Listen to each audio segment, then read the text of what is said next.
कि अमेरिका अपने बैंकों से लिया हुआ उधार नहीं चुका पाएगा। यदि डिफॉल्ट होता है तो लगभग 60 लाख लोगों की नौकरी चली जाएगी।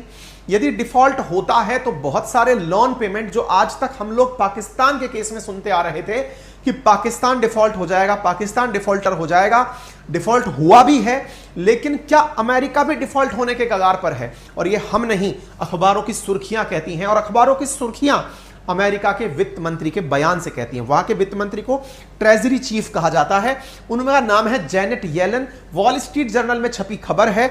उनका कहना है कि US risk defaults as soon as June 1 without debt ceiling increase.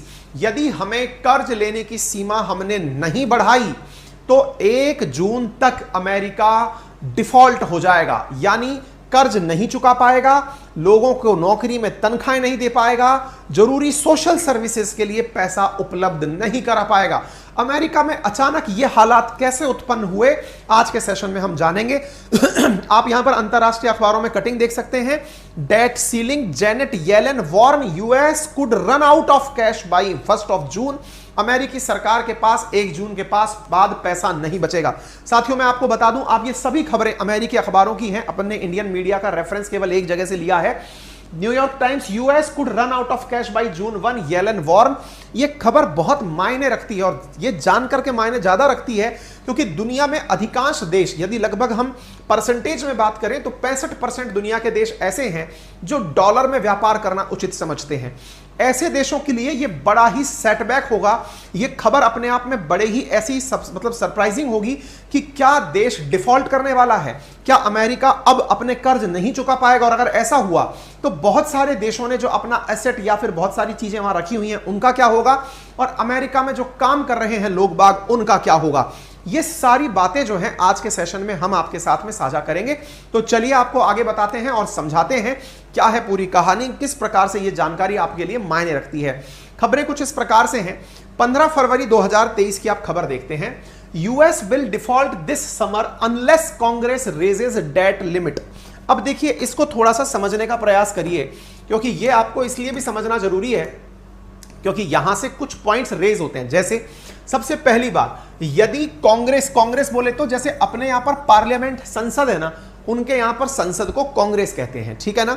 उनके संसद में 2 हाउस, जैसे अपने यहां राज्यसभा और लोकसभा होता है, उनके यहां पर सीनेट होता है और हाउस ऑफ रिप्रेजेंटेटिव होता है। सीनेट और हाउस ऑफ रिप्रेजेंटेटिव ने यदि रेज करके डेट लिमिट नहीं बढ़ाई, डेट लिमिट बोले तो उनको कर्ज देने की सीमा नहीं बढ़ाई। किनको कर्ज देने की सीमा? सरकार को, अमेरिका के बाइडेन प्रशासन को यदि ज्यादा कर्ज नहीं दिया गया। अरे कर्ज देगा कौन? बड़ा सवाल, कर्ज कौन देगा? तो साथियों एक चीज जान लीजिए, दुनिया भर के जो देश हैं, जैसे मैं एक बार के लिए अमेरिका हटाइए, इंडिया के बारे में चर्चा करते हैं।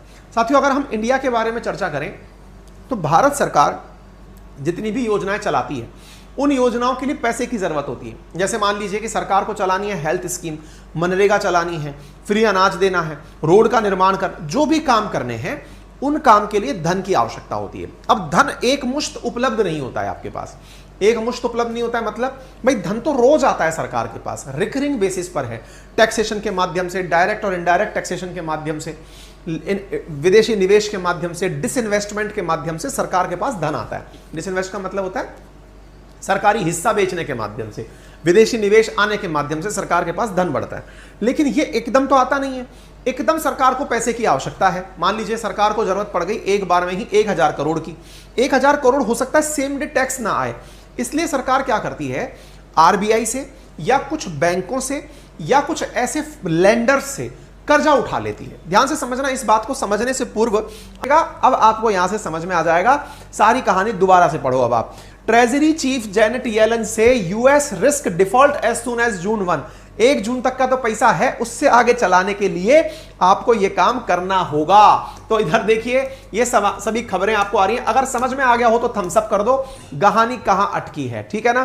तो आप इधर देख सकते हैं, दुनिया के सरताज अमेरिका डिफॉल्ट कर सकता है, ऐसा खुद अमेरिका की वित्त मंत्री जेनेट येलन कह रही हैं। और उनका कहना सही भी लोगों को क्यों लग रहा है कि हाँ भाई सही कह रही होंगी, क्योंकि वित्त मंत्री हैं, लेकिन किसी को अंदर की बात नहीं पता है। लोग आनंद ले लिए इनके पूरे भर करके कि भाई साहब अब तो अमेरिका की एक्स डेट आने वाली है। एक्स डेट मतलब जैसे डी डे होता है ना, जीवन का बहुत इंपॉर्टेंट दिन, डी डे, एकदम भाई इस दिन तो कायनात आने वाली है।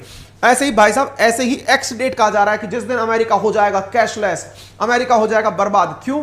क्योंकि पैसा ही नहीं होगा तो चलाओगे कैसे? तो अभी हो क्या रहा है, इन खबरों को तूल बहुत मिल रहा है, यानी लोग इन खबरों को तुरंत हाईलाइट कर रहे हैं। क्यों कर रहे हैं? क्योंकि अमेरिका से खबरें ही ऐसी आ रही हैं, एकदम उबाऊ वाली खबरें आ रही हैं।